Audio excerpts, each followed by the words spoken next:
So today I want to talk about the development blog that goes over Axis versus Allies battle mode.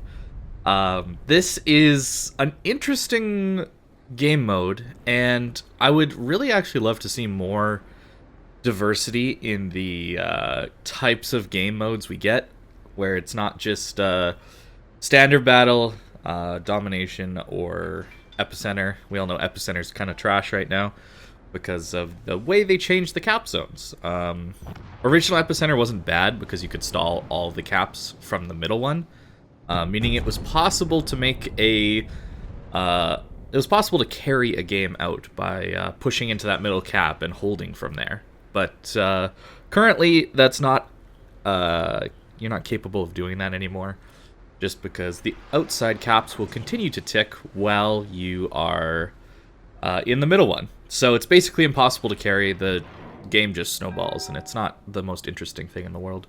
Most of the maps also don't really have any good islands for larger ships to push in, so if your DDs lose the fight at the beginning, you've basically lost the game.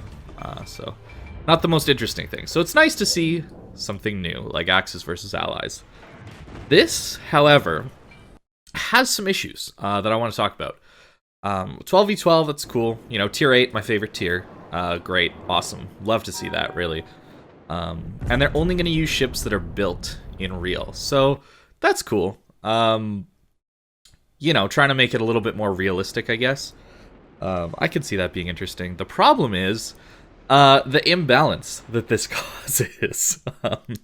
For those of you that played War Thunder back in the day, like I did, Air RB was a lot of fun because each set of nations had a particular skill set that you tried to play to that strength. I played a lot of jets back in the day with War Thunder, and so it was a lot of fun to see, you know, the Axis team with their MiG-15s and that kind of thing, dominating up at high altitude and lower speed turning, that kind of thing. Whereas the Allies and their Sabres dominated more on the lower altitude stuff with high speed, rolling very well, initial turning being incredibly good. It was interesting to have teams made up of planes in this case that had very different skill sets, and it was cool to try and maximize those skill sets to win the game. Where instead of, you know, what it is now, it switched, War Thunder did, to where the teams are all scrambled, and you're going to be fighting planes of every skill type. It's not really this almost chess match anymore. It's a lot less complex. So it's interesting to me that Wargaming is looking to implement this into World of Warships, because it can be a lot of fun when done right. It's just really hard to balance. If you guys remember the balance back in the day, it would be one patch the MiGs are great, one patch the Sabres were great. And it's really, really difficult to get the balance right. And then you add more planes into that matchmaker, and then usually the new one is the most powerful one. Yeah, it's tricky. That's all to say. It's really, really, really tricky. So here's the list of ships. The Axis are at a huge disadvantage, okay? There's a couple problems. Let's go over the battleships first, okay? There are no battleships in the Japanese tech tree that they're going to use because they weren't built. So Ki and Amagi are not available, which is a big problem, as you'll see in a little bit. Germany has Bismarck and Tirpitz. Italy has Roma and its, counterparts, which are basically Romas. Roma with SAP and premium, I think a Weave Roma or whatever this is. So the big problem here is when you go over to the Allies, you get North Carolina, Massachusetts, Alabama for the Americans. Vanguard's kind of so is... actually, Monarch's not on here. That's very interesting.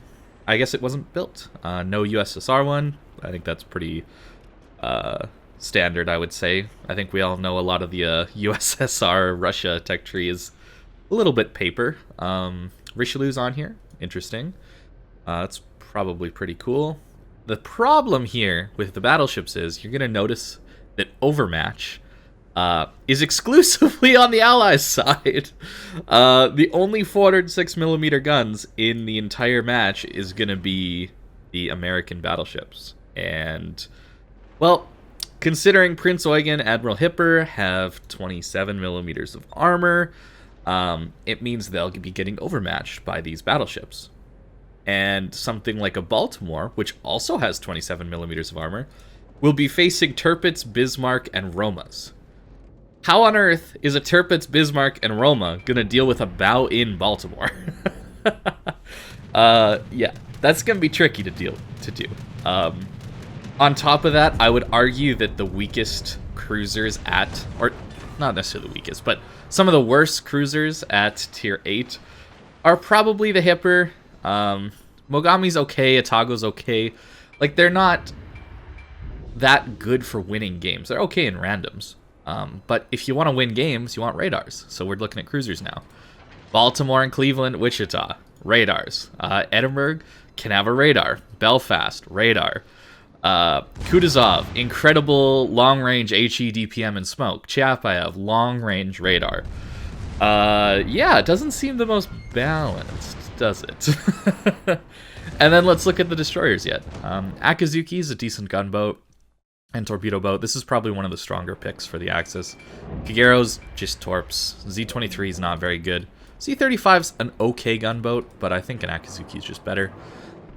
Whereas US has Benson, which isn't amazing, but Kidd is really strong with its heel.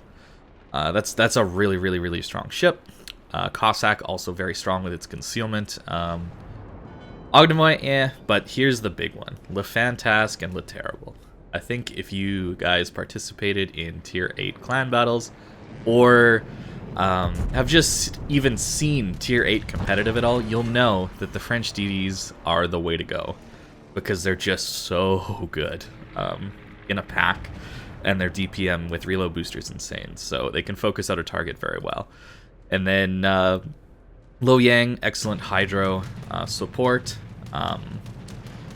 And Orkan, Otland, yeah, you know, radar and, you know, fast torps, not as amazing. But I think you're getting the picture here, where the Allies are heavily favored right now. If this is the if this is gonna be the balance, so it'll be interesting to see if maybe it becomes an 8v12, where the Allies have 8 ships and the Axis have 12 ships, or something along those lines.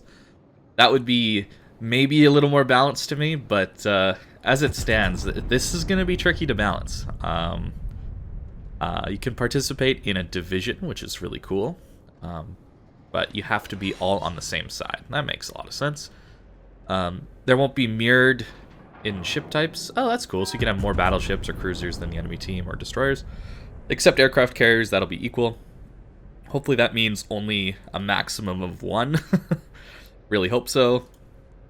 Because if there's 2 or 3, that could be really bad. The queue is going to be 3 minutes only. I don't like this. I think you should never get smaller games or be filled with bots. And yes, it does say bots with improved AI. If you guys didn't know, Wargaming improved the bot AI in co-op, but too many people were losing games to the improved AI, so they removed it and put it back to the dumb AI. So it'll be interesting to see if that's the AI that's in this, or maybe an even better AI is in this game mode. That could be cool. And they'll have commander skills, camouflages, and signals. That's good. So they're like, at least look competitive. Hopefully that'll be good, but I think it's going to be very tricky to balance this. Wargaming, in my opinion, is not very good at balancing things in general, when you can have any nation on any team. Their track record isn't amazing with balancing ships, and I know it's very difficult to balance things. It is not easy at all with this amount of ships and this many talents and skills and ammo types and playstyles in the game, but they're not amazing at it. I think we can just look at how competitive, if it's available, exclusively uses French destroyers. Yeah. It's pretty insane, and I think I don't need to talk about how carriers are overpowered. I'm beating that horse to death, which is just an expression if you're not a native English speaker. I apologize. Yeah, it's going to be tricky, and I'm curious to see it. I'm excited for a new game mode, but it's going to be really hard for them to balance it. So those are my thoughts on it. I'm excited to see where it goes. And I hope you are too. New game modes are fun, and I hope this one gets it into the game. So thank you for watching. This is just my thoughts on this new game mode. So I hope you have a great day.